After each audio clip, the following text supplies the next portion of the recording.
اعوذ باللہ من الشیطان الرجیم بسم اللہ الرحمن الرحیم۔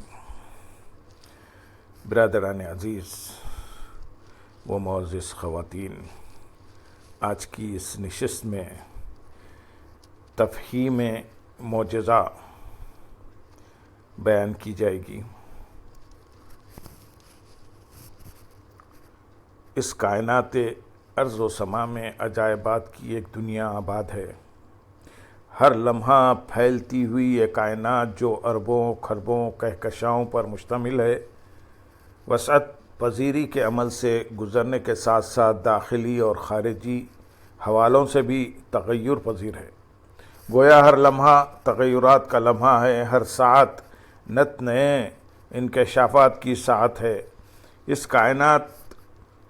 کائنات رنگ و بو میں خالق کائنات کے فرستادہ رسولان مکرم اور انبیاء محتشم کے دست حق پرست پر قدرت الہی سے رونما ہونے والے ماورائے عقل واقعات کو معجزہ کہتے ہیں۔ معجزے کی کاملاً مادی توجہ کسی طور پر بھی ممکن نہیں۔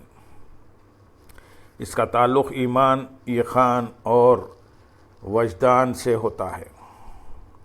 سائنس اور ٹیکنالوجی کی سبق سیر ترقی کے باعث جدید تر سائنسی انکشافات قدم قدم پر حیران کن حقائق پر سے پردہ اٹھا رہے ہیں کہ انسانی عقل دنگ رہ جاتی ہے اور تصویر حیرت بن کر اپنے دامن شعور کی تنگی کے احساس کا ماتم کرنے لگتی ہے۔ اگرچہ سائنس کائنات کے ان گنت رازہائے سربستہ سے بھی پردہ اٹھاتی دکھائی دیتی ہے، لیکن اس کے باوجود وہ ان معجزانہ حقائق کی مادی توجیہات پیش کرنے سے یکسر عاجز ہے، جو خالق ارض و سما نے اپنے انبیاء محتشم کے دست حق پرست پر صادر فرمائے۔ عقل انہیں تسلیم کرے یا نہ کرے، یا خود بھی اشکالات کا شکار ہو، یا ذہن انسانی کو بھی غبار تشکیک سے آلودہ کرے، حقائق بہرحال حقائق ہیں۔ ان کے انکار سے ان کی نفی لازم نہیں ہوتی۔ اگر ہم غور و فکر اور تدبر سے مادے ہی کے اسرار و رموز پر سے پردہ اٹھائیں تو کائنات میں رونما ہونے والے محیر العقل واقعات کی توثیق بھی ملتی نظر آتی ہے۔ سائنس جو مادے کی کائناتی سچائیوں کی تعبیر اور انسانی زندگی میں اس کے عملی اخلاق پر مامور ہے، واضح اور روشن زبان میں دراصل عالم اسباب و علل کے تحت رونما ہونے والے انہی محیر العقول واقعات کی مادی توجیہت و تعبیر کا فریضہ سر انجام دے رہی ہے۔ سائنسدان مادے کی ارتقائی صورتوں میں مسلسل مشاہدے کے ذریعے اس نتیجے پر پہنچتے دکھائی دے رہے ہیں کہ کوئی تو ہے جو نظام ہستی چلا رہا ہے، وہی اللہ ہے۔ سائنس عالم اسباب اور اللہ رب العزت کی طے کردہ فطرت کے قوانین کے مطالعے کا نام ہے، جس کا اللہ تعالیٰ نے ان الفاظ میں ذکر کیا ہے۔ سورۃ حامیم السجدہ آیت نمبر 53 میں، ہم عنقریب انہیں دنیا میں اور خود ان کی ذات میں اپنی قدرت و حکمت کی نشانیاں دکھائیں گے، یہاں تک کہ ان پر یہ حقیقت عیاں ہو جائے کہ یہ قرآن حق ہے۔ عالم اسباب کو اپنا موضوع بحث بنانے والی سائنس عالم ما فوق الفطرت کے مطالعے سے تو کجا اس کی ابجد کے شعور سے بھی محروم ہے۔ آج جو اعمال و افعال ہم اسباب اختیار کر کے سر انجام دیتے ہیں اور انہیں سائنس و ٹیکنالوجی کی ترقی کے مظہر قرار دیتے ہیں، ان میں سے بہت سے اعمال اسباب و علل کے بغیر سائنسی زبان میں یکسر ناممکن قرار پاتے ہیں۔ یہی سبب ہے کہ سائنس اپنے مخصوص دائرۂ کار عالم اسباب میں مقید ہونے کے سبب معدون الاسباب اور فوق الفطرت افعال کا سر انجام دینا تو کجا ان کی تعبیر و توجیہ اور تفہیم و توثیق کے قابل بھی کسی صورت نہیں ہو سکتی۔ یہاں اس امر کی وضاحت ضروری ہے کہ معجزہ کسی مادی تعبیر و تفہیم یا توجیہ و توثیق کا محتاج نہیں، مقصود صرف اس امر کی نشاندہی ہے کہ جن حقائق کا انکشاف حضور رحمت عالم صلی اللہ علیہ وسلم نے آج سے 1400 سال قبل وحی الہی اور علم نبوت کی بنیاد پر کیا تھا، آج سائنس اپنے ارتقائی سفر کے ان گنت مراحل طے کرنے کے بعد ان حقائق کی اپنی سی جزوی تعبیر کو توجیہ کرنے کے قابل ہوئی ہے۔ یقیناً اس بات کا امکان موجود ہے کہ سائنس آگے چل کر اپنے موجودہ نظریات سے رجوع کر لے یا ان میں ترمیم و اضافے کو ضروری گردانے، لیکن ہمارے لیے تاجدار کائنات صلی اللہ علیہ وسلم کی زبان اقدس سے نکلا ہوا ہر حرف آخر ہے، اور یہی ہماری ایمانیات کا بنیادی پتھر ہے۔ معجزے کا لغوی مفہوم۔ لفظ معجزہ کا مادہ اشتقاق عجز یا عاجزہ ہے، جس کے معنی کسی چیز پر قادر نہ ہونا، کسی کام کی طاقت نہ رکھنا یا کسی امر سے عاجز آ جانا وغیرہ ہیں۔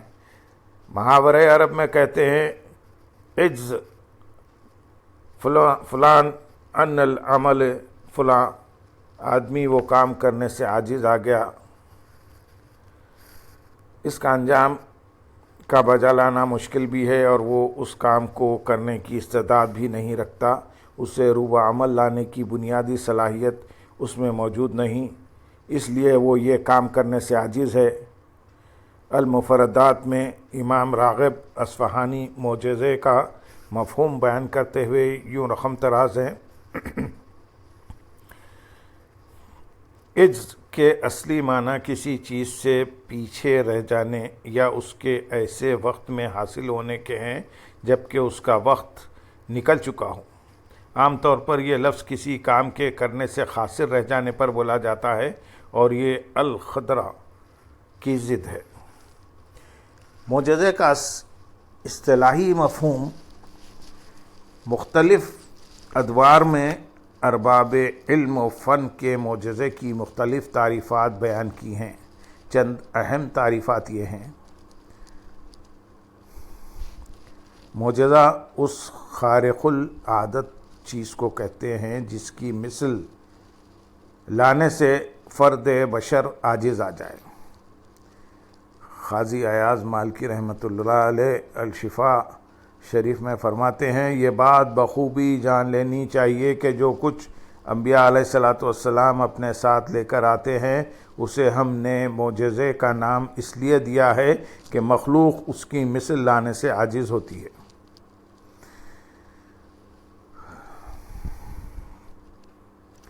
امام خازن رحمۃ اللہ علیہ معجزے کی وضاحت کرتے ہوئے تفسیر خازن میں فرماتے ہیں، معجزہ اللہ کے نبی اور رسول کی طرف سے جملہ انسانوں کے لیے ایک چیلنج ہوتا ہے اور باری تعالیٰ کے اس فرمان کا عینِ دار ہوتا ہے کہ میرے بندے نے سچ کہا، پس تم اس کی کامل اطاعت اور پیروی کرو، اس لیے کہ نبی اور رسول کا معجزہ جو کچھ اس نے فرمایا ہوتا ہے اس کی حقانیت اور صداقت پر دلیل ناطق ہوتا ہے۔ اسے عرفاً و شرعاً معجزے کا نام اس لیے دیا گیا ہے کہ اس کی مثل یعنی نظیر لانے سے مخلوق انسانی عاجز ہوتی ہے۔ معراج النبوہ میں معجزے کے بارے میں بیان ہوا کہ معجزہ اللہ سبحانہ و تعالیٰ کی قدرت اور حکمت کا اس کے برگزیدہ نبی کے دست مبارک پر اظہار ہے تاکہ وہ اپنی امت اور اہل زمانہ کو اس کی مثل لانے سے عاجز کر دے۔ ابو شکور سالمی رحمۃ اللہ علیہ نے معجزے کی بڑی جامع تعریف کی ہے۔ آپ نے فرمایا معجزے کی تعریف یہ ہے کہ سوال اور دعوے کے بعد اللہ کے رسول اور نبی کے ہاتھ پر کوئی ایسی خارق العادت چیز ظاہر ہو جو ہر حیثیت سے محال نہ ہو، اور لوگ باوجود کوشش اور تدبیر کے اس قسم کے معاملات میں پوری فہم و بصیرت رکھتے ہوئے بھی اس کے مقابلے سے عاجز ہوں۔ ان تعریفات سے یہ بات اظہر من شمس ہو جاتی ہے کہ معجزہ من جانب اللہ ہوتا ہے، لیکن اس کا صدور اللہ کے برگزیدہ نبی اور رسول کے ذریعے ہوتا ہے۔ معجزہ مروجہ قوانین فطرت اور عالم اسباب کے برعکس ہوتا ہے۔ معجزہ نبی اور رسول کا ذاتی نہیں بلکہ عطائی فعل ہے، اور یہ عطا اللہ رب العزت کی طرف سے ہوتی ہے۔ معجزے کا ظہور چونکہ رحمانی اور الوہی قوت سے ہوتا ہے، اس لیے عقل انسانی اس کے سامنے ماند پڑ جاتی ہے اور تصویر حیرت بن کر سر تسلیم خم کرنے پر مجبور ہو جاتی ہے، وہ اس کی حقیقت کا ادراک نہیں کر سکتی۔ محدثین، مفسرین اور مفکرین نے ہر مسئلے کے ہر پہلو پر علم و حکمت کے موتی بکھیرے ہیں، اور کلام عرق ریزی سے امور و مسائل کی کھیتیاں سلجھانے کی سعی کی ہے۔ ارباب علم و دانش نے اپنے محدود پیرائے میں معجزے کے بارے میں بھی علمی، فکری اور اعتقادی سطح پر حرف حق کی تلاش کا سفر جاری رکھا ہے، اور تحقیق و جستجو کے محاذ پر داد شجاعت دی ہے۔ اس ضمن میں بعض اہل سیر نے لکھا ہے کہ معجزے کا لفظ اللہ رب العزت نے قرآن مجید میں کسی ایک مقام پر بھی استعمال نہیں کیا، اس لیے وہ احتیاطاً معجزات کے بیان اور ان کے اثبات کے لیے قرآنی لفظ آیات کا استعمال کرتے ہیں۔ یہ استعمال یقیناً درست ہے، لیکن قرآن کا اسلوب ہمارے پیش نظر رہنا چاہیے۔ یہ بات ذہن نشین رہنی چاہیے کہ قرآن اصطلاحات اور مخصوص الفاظ کو بیان نہیں کرتا، بلکہ وہ فقط نفس سے مضمون دیتا ہے اور ایمانیات کے بنیادی تصورات سے بحث کرتا ہے۔ بعد ازاں اہل علم اسے اصطلاحی زبان دے کر ترسیل مفہوم کی صحیح کرتے ہیں۔ یہی حال تصوف کا بھی ہے۔ قرآن مجید میں تصوف کے لیے لفظ تزکیہ اور حدیث میں احسان کا لفظ آیا ہے، مگر جب وہ باقاعدہ علم بنا تو اسے تصوف کا نام دیا گیا۔ اسی طرح دیگر اصطلاحات علوم تشکیل پذیر ہوئے۔ اس میں کوئی شک نہیں کہ لفظ آیات میں لفظ معجزہ کا مفہوم بھی پایا جاتا ہے، لیکن حقیقت یہ ہے کہ لفظ آیات میں عمومیت ہے، جبکہ لفظ معجزہ میں خصوصیت ہے۔ لفظ معجزہ اصل فعل کے صدور اور وقوع کی کیفیت کو بھی بیان کرتا ہے۔ انسان کی ساری ظاہری اور باطنی صلاحیتیں اور قوت معجزہ کے صدور پر عاجز رہ جاتی ہیں۔ اللہ رب العزت نے قرآن مجید میں اس فعل کو فقط آیات سے تعبیر نہیں کیا، بلکہ متعدد دوسرے الفاظ کے ذریعے بھی اس کے بنیادی تصور کو واضح کیا ہے۔ لفظ آیت کا مفہوم۔ لفظ آیت کا معنی عموماً نشانی یعنی علامت لیا جاتا ہے، تاہم یہ لفظ 3 معنوں میں استعمال ہوتا ہے۔ ایک، آیت بمعنی قرآن کا جملہ۔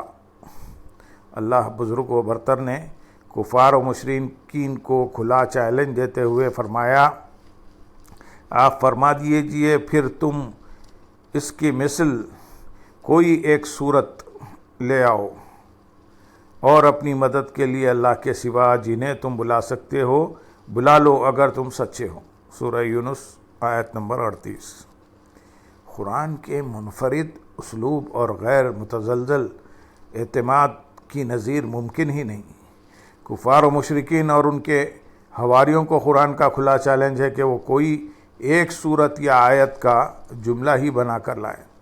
قرآن بذات خود حضور ختم المرتبت صلی اللہ علیہ وسلم کا ایک دائمی معجزہ ہے، اور کسی معجزے کی مثال پیش کرنے سے عقل انسانی عاجز رہتی ہے۔ آیت بمعنی واضح نشانی، قرآن میں آیت کا لفظ واضح نشانی کے معنوں میں بھی استعمال ہوا ہے۔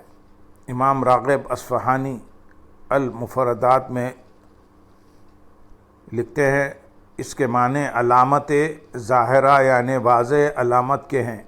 دراصل آیت ہر اس ظاہر شے کو کہتے ہیں جو دوسری ایسی شے کو لازم ہو جو اس کی طرح ظاہر نہ ہو۔ اس معنی کے لحاظ سے اللہ رب العزت نے انسان کو مطالعہ انفس و آفاق کی طرف قرآن حکیم میں یوں مخاطب کیا۔ سورۃ السجدہ آیت نمبر 53 میں، ہم عنقریب انہیں دنیا میں اور خود ان کی ذات میں اپنی قدرت و حکمت کی نشانیاں دکھائیں گے، یہاں تک کہ ان پر کھل جائے گا کہ یہ قرآن حق ہے۔ آیت بمعنی خارق العادت، آیت کا لفظ قرآن حکیم میں خارق عادت کے معنوں میں بھی استعمال ہوا ہے۔ خارق عادت ایسے خلاف معمول افعال و واقعات کو کہتے ہیں جو عادت جاریہ کے برعکس ہوں اور اسباب و علل کے احاطے و ادراک میں نہ آ سکیں، جیسا کہ ارشاد ربانی ہے سورۃ البقرہ آیت نمبر 118 میں، اور جو لوگ علم نہیں رکھتے کہتے ہیں کہ اللہ ہم سے کلام کیوں نہیں فرماتا، یا ہمارے پاس براہ راست کوئی نشانی کیوں نہیں آتی۔ گویا ہمیں ایسے واقعات کیوں نہیں دکھائے جاتے جو ہماری عقل کو عاجز کر دیں اور ہم انہیں دیکھ کر دائرۂ ایمان میں داخل ہو جائیں، کیونکہ اللہ تعالیٰ کے براہ راست ان سے گفتگو کرنے کو یہ اللہ کی نشانیوں یعنی معجزات میں شمار کرتے ہیں۔ اس آیت میں اللہ تعالیٰ کے نبی سے معجزہ طلب کیا جا رہا ہے۔ باری تعالیٰ سے ہم کلامی خارق عادت بات ہے۔ دوسری جگہ ارشاد فرمایا سورۃ المومن آیت نمبر 78 میں، اور کسی رسول کے لیے یہ ممکن نہ تھا کہ وہ کوئی نشانی، کوئی آیت، کوئی معجزہ اللہ کے حکم کے بغیر لے آئے۔ قرآنی اسلوب کی مزید مثالیں ہیں۔ خارق عادت واقعات کے لیے کلام مجید میں لفظ آیت کے علاوہ 3 الفاظ اور بھی مذکور ہیں۔ مبصرہ، یہ لفظ بھی قرآن میں معجزے کے معنی میں استعمال ہوا ہے۔ مبصرت یعنی ایسی بین واضح نشانی جو بذات خود اس طرح ظاہر ہو کہ اس کے دیکھنے سے دیکھنے والے کی آنکھیں کھل جائیں اور اس پر حقیقت اپنے تمام تر پہلوؤں کے ساتھ واضح اور روشن ہو جائے، تشکیک و شبہات کا غبار چھٹ جائے اور کسی قسم کا ابہام باقی نہ رہے۔ سورۃ بنی اسرائیل آیت نمبر 160 میں ارشاد ہے، اور ہم نے قوم سمود کو یعنی صالح علیہ السلام کی اونٹنی کی کھلی نشانی دی تھی۔ قوم سمود کی فرمائش پر اونٹنی کا ظہور ایک معجزہ تھا۔ وہ ایک ایسی اونٹنی تھی جو اللہ رب العزت کی قدرت کاملہ کی عین دار تھی۔ دوسرا لفظ جو قرآن میں معجزے کے مفہوم کے وضاحت کے لیے استعمال ہوا ہے، بینۃ۔ بینہ ایسی کھلی دلیل کو کہتے ہیں جو فریق مخالف کو انکار کی صورت میں حجت و ثبوت کے طور پر پیش کی جائے۔ اس لحاظ سے اس کا اطلاق معجزے پر بھی ہوتا ہے۔ جب اس لفظ کے ساتھ آیت کا لفظ بھی آ جائے تو اس کے معنی کی مزید تائید بھی ہوتی ہے اور اس مفہوم کو تقویت بھی عطا ہوتی ہے۔ سورۃ الاعراف آیت نمبر 73 میں ارشاد ہے، بے شک تمہارے پاس تمہارے رب کی طرف سے ایک روشن دلیل آ گئی ہے، یہ اللہ کی اونٹنی تمہارے لیے نشانی ہے۔ ایک اور مقام پر ارشاد فرمایا سورۃ الاسراء آیت نمبر 101 میں، اور بے شک ہم نے موسیٰ علیہ السلام کو 9 روشن نشانیاں دی۔ ان دونوں آیات کریمہ میں بینہ آیت کے الفاظ تقدیم و تاخیر کے ساتھ استعمال ہوئے ہیں۔ دونوں الفاظ معجزے کے مفہوم کو واضح کر رہے ہیں۔ بینہ اور کے الفاظ سے معجزے کے علاوہ کوئی دوسرا مفہوم اخذ نہیں کیا جا سکتا۔ قرآن حکیم میں معجزے کے لیے استعمال ہونے والا تیسرا لفظ برہان ہے۔ برہان ایسی دلیل کو کہتے ہیں جو فریق مخالف کے تمام دلائل سے زیادہ وزنی اور ان پر حاوی ہو اور کسی تنازع کا فیصلہ کر دینے والی ہو۔ سورۃ القصص آیت نمبر 32 میں ارشاد ہے، اپنا ہاتھ اپنے گریبان کے اندر ڈالو اور پھر نکالو، وہ بلا کسی عیب یعنی بیماری وغیرہ کے سفید روشن ہو کر نکل آئے گا، اور خوف کو دور کرنے کے لیے اپنے بازو اپنے پہلو سے ملا لیا کرو۔ پس یہ وہ دلیلیں یعنی دو معجزے تمہارے رب کی طرف سے فرعون اور اس کے سرداروں کی طرف ہیں، بے شک وہ بڑے نافرمان لوگ ہیں۔ یہاں قرآن حکیم میں معجزے کے لیے لفظ برہان استعمال ہوا ہے، یعنی ایسی دلیل جس کے سامنے کوئی دلیل کام نہ آ سکے۔ یہ ایسی برہان خاطعہ تھی جس کے سامنے بنی اسرائیل کے سارے جادوگروں کا نشہ حرن ہو گیا، ان کے طلسم کا حصار ٹوٹ گیا، ان کا فن جادوگری ناکام و لاجواب ہو گیا، اور ان کی جملہ قوتیں بے بسی کی تصویر بن کر رہ گئی۔ اس کارخانہ قدرت میں انگنت دنیایں آباد ہیں۔ انسان اشرف المخلوقات ہے، لیکن اس کائنات میں وہ تنہائی ہی مخلوق الہی نہیں، خالق کائنات کی مخلوقات کا شمار ممکن ہی نہیں۔ نہ جانے ان خلاؤں میں گردش کرنے والے اربوں خربوں سیاروں میں زندگی کن اشکال اور کن مراحل میں ارتقا پذیر ہے۔ اگر ہم صرف اس کرۂ ارضی پر بسنے والی مخلوقات، چرند پرند، حشرات الارض اور آبی مخلوقات کی دنیاؤں کی سیر کو نکلیں اور ان مخلوقات کے معمولات کا مشاہدہ کریں تو ثنائے ازل کی قوت تخلیق کے تصور کا ہلکا سا پرتو بھی ذہن انسانی کی تنکناؤں میں سماتا نظر نہیں آتا۔ اسی طرح اس کرۂ ارضی پر خلاف معمول رونما ہونے والے واقعات کا تسلسل بھی حیت شعور میں آنا ممکن نہیں۔ یہ سلسلہ اس حیرت کدے میں ازل سے جاری ہے اور اب تک جاری رہے گا۔ البتہ نبوت کی طرح معجزات کا دروازہ بھی نبی آخر الزماں علیہ السلام کی حیات مقدسہ کے بعد بند ہو چکا ہے۔ واضح رہے کہ تصرفات حضور صلی اللہ علیہ وسلم کا سلسلہ آج بھی جاری ہے، قیامت تک جاری رہے گا کہ قیامت کے دن بھی آپ صلی اللہ علیہ وسلم ہی کے پرچم شفاعت کے سائے تلے اولاد آدم کو ردائے عافیت نصیب ہوگی۔ انسانی زندگی میں دو طرح کے افعال وقوع پذیر ہوتے ہیں، ایک وہ افعال جو معمول کے مطابق انجام پاتے ہیں اور تھوڑا سا غور و فکر کرنے سے ان کی توجیہ ممکن ہوتی ہے۔ ہماری روزمرہ کی زندگی میں ان افعال و واقعات کی ان گنت مثالیں پائی جاتی ہیں، جیسے کسی شخص کا بیماری کی وجہ سے فوت ہو جانا۔ دوسرے وہ افعال جو معمول سے ہٹ کر بلکہ خلاف معمول ہوتے ہیں اور ان کی کامل توجہ کسی طور پر بھی ممکن نہیں ہوتی، انہیں خارق عادت افعال کہا جاتا ہے۔ یہ خلاف معمول واقعات مختلف لوگوں سے مختلف شکلوں میں صادر ہوتے ہیں۔ ان خلاف معمول واقعات کو 4 مختلف اقسام میں تقسیم کیا گیا ہے۔ نمبر 1 معجزہ، نمبر 2 ارہاس، نمبر 3 کرامت، نمبر 4 استدراج۔ نمبر 1 معجزہ، جب کسی نبی اور رسول کی خلت نبوت و رسالت سے سرفراز کیا جاتا، جب کسی نبی اور رسول کو خلت نبوت و رسالت سے سرفراز کیا جاتا تو کفار و مشرکین دعوی نبوت کی صداقت کے طور پر اس سے دلیل طلب کرتے۔ اس پر قدرت الہی سے جو خارق عادت واقعہ اس نبی یا رسول کے دست حق پر رست سے صادر ہوتا اسے معجزہ کہتے ہیں۔ نمبر 2 ارہاس، وہ خلاف معمول واقعات یا عجائبات جن کا ظہور کسی نبی یا رسول کی ولادت باسعادت کے وقت یا پیدائش مبارکہ سے پہلے ہوتا ارہاس کہلاتے ہیں۔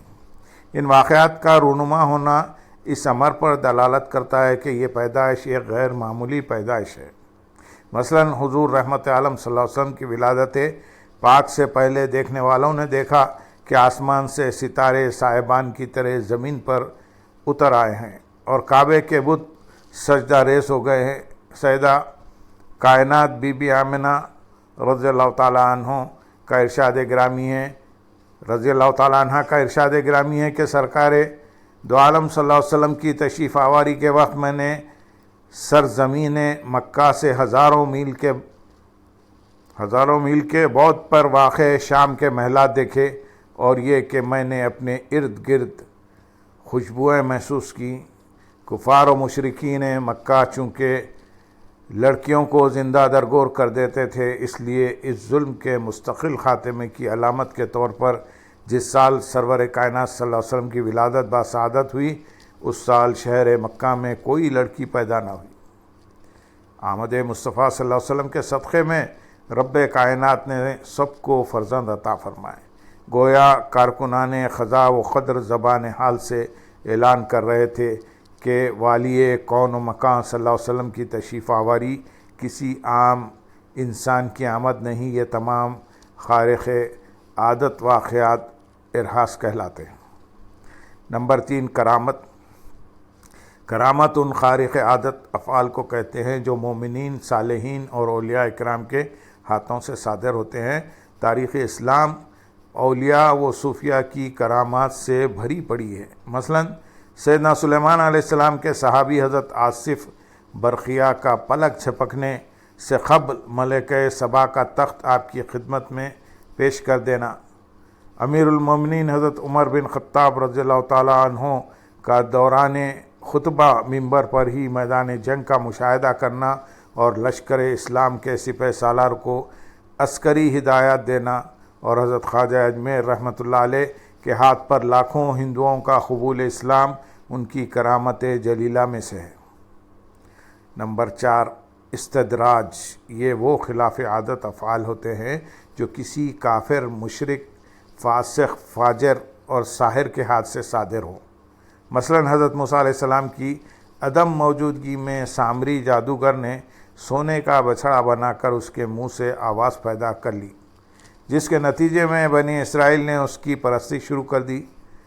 اسی طرح حضرت موسیٰ علیہ السلام کے دعوی نبوت کو چیلنج کرتے ہوئے فرعون کے دربار میں جادوگروں نے اپنی لاٹھیاں زمین پر پھینکی تو وہ اژدہا بن گئی۔ یہ قبیل کے تمام اعمال استدراج کی ذیل میں آتے ہیں۔ حقیقت معجزہ، جہاں عقل عاجز آ جاتی ہے وہاں سے معجزے کی سرحد شروع ہوتی ہے۔ معجزہ رب کائنات کی قدرت اور جلالت کا اظہار ہوتا ہے۔ یہ وہ خارق عادت واقعات ہوتے ہیں جو اللہ کے برگزیدہ نبیوں اور رسولوں سے صادر ہوتے ہیں۔ ان کا بظاہر کوئی سبب نظر آتا ہے اور نہ کوئی ان کی علت دکھائی دیتی ہے۔ یہ عقل کے دائرے ادراک اور حیط شعور میں نہیں آتے، لیکن جب انسان اپنے سر کی آنکھوں سے ان کا ظہور ہوتے دیکھتا ہے تو سر تسلیم خم کرنے کے سوا اس کے پاس کوئی چارہ نہیں رہتا، اور وہ کہہ اٹھتا ہے کہ یہ معجزہ اللہ کے نبی سے صادر ہوا ہے۔ اس لیے یہ حق ہے وہ لوگ جو معجزات و کرامات کے رد و قبول کا معیار اپنی سوچ، عقل، تجربہ اور مطالعے کو قرار دیتے ہیں، نہ صرف بہت بڑے اعتقادی مغالطے کا شکار ہو جاتے ہیں بلکہ علم کے تکبر میں بھی مبتلا ہو جاتے ہیں۔ اگر لکڑی آگ سے الاؤ میں گر کر جلا نہ کرے تو عقل کبھی بھی ذہن انسانی کی یہ رہنمائی نہ کرے گی کہ آگ جلانے والی شے ہے، اس لیے کہ جو بات مشاہدہ اور تجربے کے خلاف ہو عقل اسے ہرگز تسلیم نہیں کرتی۔ مثلا اللہ کے برگزیدہ نبی سیدنا ابراہیم علیہ السلام بے خطر آتش نمرود میں کود پڑے اور آگ گلزار بن جائے۔ حضرت عیسیٰ علیہ السلام خم باذن اللہ کہیں تو خبر سے مردہ اٹھ کر کھڑا ہو۔ حضرت یعقوب علیہ السلام اپنے بیٹے حضرت یوسف علیہ السلام کی خمیس اپنی آنکھوں سے لگائیں تو آپ علیہ السلام کی بینائی لوٹائے۔ حضرت صالح علیہ السلام پہاڑ پر اپنی چھڑی مبارک مارے تو اس کے اندر سے اونٹنی برآمد ہو جائے۔ حضرت سلیمان علیہ السلام کا ایک درباری پلک جھپکنے سے پہلے اور جسم کو غائب کیے بغیر ہزاروں میل دور سے ملکہ بلقیس کا تخت لا کر حاضر کر دے، یا پھر انگشت مصطفیٰ صلی اللہ علیہ وسلم اٹھے اور چاند دو ٹکڑے ہو جائے، ڈوبتے سورج کی سمت دست اقدس اٹھائیں تو وہ غروب ہونے کے بعد واپس لوٹ آئے، اور آخر دو جہاں صلی اللہ علیہ وسلم کے جسم اطہر کے لمس سے کھجور کا مرا ہوا درخت پھر سے زندہ ہو جائے، تو عقل اپنے دامن شعور کو تار تار نہیں کرے گی تو اور کیا کرے گی؟ اور اے عقل سرزد ہونے والے انہی واقعات ورائے عقل سرزد ہونے والے انہی واقعات کو معجزہ کہتے ہیں۔ عقل ان معجزات کو سمجھنے سے معذور ہے۔